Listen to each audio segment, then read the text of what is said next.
Nouvelle venue cette saison dans la compétition nationale, la catégorie X30 Super devait sacrer à Genk, théâtre du troisième et dernier rendez-vous, son premier champion de Belgique. Deuxième du classement provisoire, le Français Victor Compère a affiché ses ambitions en signant le meilleur temps des essais, mais pour 17 millièmes de seconde seulement, face à Ulysse de Pau. Maxime Drillon est troisième sur la grille de départ des manches qualificatives, devant Lennert Van Bogart.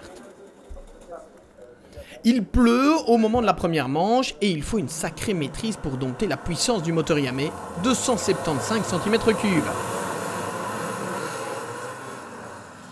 Dans cette catégorie d'élite, c'est Victor Compère qui s'en sort le mieux puisque le Français s'impose assez facilement, Corentin Collignon assurant le doublé derrière son compatriote.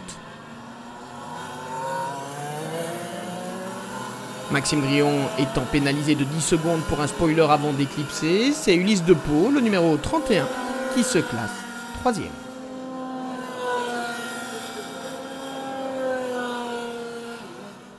La pluie est plus que jamais au rendez-vous lors de la seconde manche qualificative et le scénario semble devoir se répéter avec Victor Compère premier leader. Mais Corentin Collignon revient sur son compatriote et le double pour s'imposer dans cette deuxième manche. Maxime Drillon termine cette fois bel et bien à la 3e place. Au cumul, Victor Compère se retrouve en pole position sur la grille de départ de la finale qui se déroulera sur une piste sèche. Corentin Collignon se glisse à ses côtés sur la première ligne, Ulysse de Pau et Maxime Drillon se plaçant juste derrière eux. Victor Compère conserve l'avantage au moment du départ, mais Ulysse de Pau se glisse d'emblée en deuxième position. À l'entame du deuxième tour, Maxime Drillon double Corentin Collignon pour prendre la 3e place. Victor Compère a pris quelques mètres d'avance, mais c'est sans compter sur la pointe de vitesse d'Ulysse de Pau qui revient, puis qui passe à l'intérieur de cette épingle à gauche. À partir de cet instant, le jeune homme de Gré-d'Oisseau, 15 ans seulement, ne sera plus jamais rejoint et il s'impose dès sa première course avec ses nouvelles couleurs.